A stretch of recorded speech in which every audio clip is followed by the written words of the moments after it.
Assalamualaikum warahmatullahi wabarakatuh. Bagaimana kabar anak-anak SD Menteng khususnya kelas 5? Alhamdulillah. Bismillah. Anak-anakku, hari ini kita akan menyampaikan lanjutan dari pengertian hari akhir. Kemarin kita sudah menyampaikan bahwa awal kita ada di alam ruh, selanjutnya alam kandungan, alam rahim. Setelah alam rahim kita berada di alam dunia. Nah, setelah alam dunia itulah baik buruk kita, amal baik kita, bagaimana kita akan selanjutnya masuk ke alam barzah, alam kubur. Kalau ini adalah kuburan. Kalau alam kubur itu alam gaib. Kullu nafsin dha'iqatul maut. Setiap yang bernyawa pasti akan mengalami mati. Ya Allah, inilah siapapun, besar kecil, tua muda, cantik jelek, ganteng jelek, kaya miskin, rakyat biasa, berpangkat, jadi apapun pasti kita akan mengalami alam kubur. Ya Allah, di alam kubur inilah kita akan mengalami nikmat kubur dan siksa kubur. Nah, sebelum siksa kubur, kami pernah membaca bahwa ada seorang profesor dari Jerman. Beliau meneliti selama 5 tahun. Setiap ada orang menjelang mati, menjelang wafat, bahasanya adalah sakaratul maut, didatangi. Ada yang meninggalnya menjulurkan lidah, melet, ada yang menggigit, ada yang teriak, ada bermacam-macam menggeliat dan sebagainya. Selama 5 tahun beliau meneliti. Ternyata ditemukanlah ada orang meninggalnya itu tidak seperti biasanya. Meninggalnya berbahagia, dia tersenyum seperti tidak ada beban. Ya Allah, setelah diselidiki ternyata yang meninggal itu adalah seorang muslim yang taat kepada Allah Subhanahu wa taala. Sehingga anak-anak dijelaskan saat itu kenapa orang mati ini beda-beda.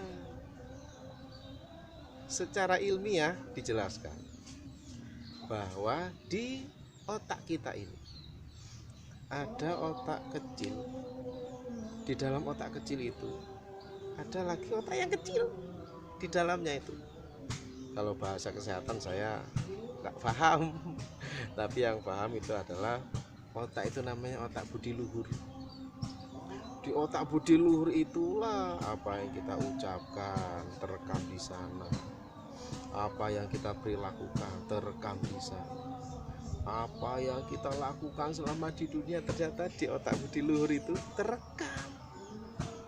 Sehingga nanti saat kita itu membutuhkan waktu sakaratul maut, maka otak itu akan mengeluarkan isinya. Maka itu berhubungan dengan saraf, terutama saraf ada di lidah. Sehingga kenapa saat kita itu meninggal lidah kita pendek, lidah kita panjang dan sebagainya. Kalau selama hidup di dunia kita melakukan apa yang telah diperintahkan Allah, berusaha menjauhi yang dilarang Allah, maka otak budi luhur ini akan menyimpan segala amal ibadah kita di dunia. Ya Allah, saat sakaratul maut, maka otak budi luhur tadi itu yang berhubungan dengan lidah, maka lidah itu kembali normal. seperti sedia kala.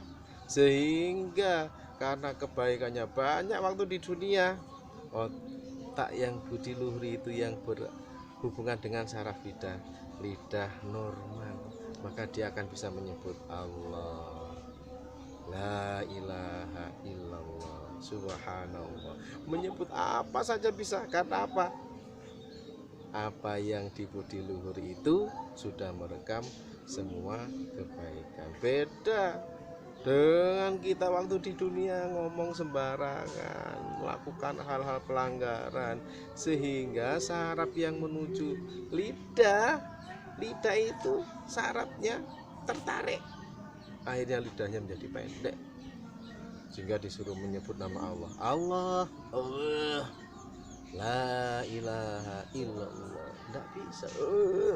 Ya Allah, itulah kenapa kita di dunia ini harus melakukan apa yang telah diperintahkan Allah, menjauhi semua yang telah dilarang Allah, agar saat sakaratul maut kita bisa menyebut nama Allah, dan kita akan masuk ke dalam kubur jasad kita, ruh kita masuk ke alam barzah, alam kubur, akan mengalami nikmat dalam kubur.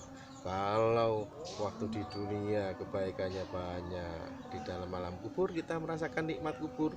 Dalam riwayat, pintu yang menuju surga maka dibuka, hawa surga sudah dinikmati di alam barzah itu. Kalau amal jeleknya lebih banyak, pintu yang menuju ke neraka dibuka, hawa neraka kita rasakan saat di alam barzah ini. Ya Allah, naudzubillah. Sehingga anak-anakku, ayo yang sekarang sholatnya kurang, ayo dicukupi 5 waktu. Yang sudah 5 waktu dicukupi sudah, maka kita tambah dengan sholat-sholat sunnah yang lain. Yang belum bisa baca Quran, ayo segera baca Quran, belajar. Yang belum bersedekah, monggo kita belajar bersedekah, dan kita berusaha untuk melakukan apa yang telah diperintahkan Allah, berusaha menjauhi yang dilarang Allah, agar kita perjalanan hidup ini menjadi selamat.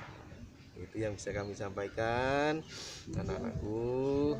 Monggo yang tadinya berani sama ayah, berani pada bunda, ayo kita tata semuanya. Nah, kita akan masuk ke sini. Ya Allah, itu yang bisa kami sampaikan. Ayo kita jaga 3 pesan ibu: cuci tangan dengan air bersih dan mengalir, kasih sabun ya, memakai masker, dan hindari dari kerumunan. Tawakal ala Allah, insya Allah. Assalamualaikum warahmatullahi wabarakatuh.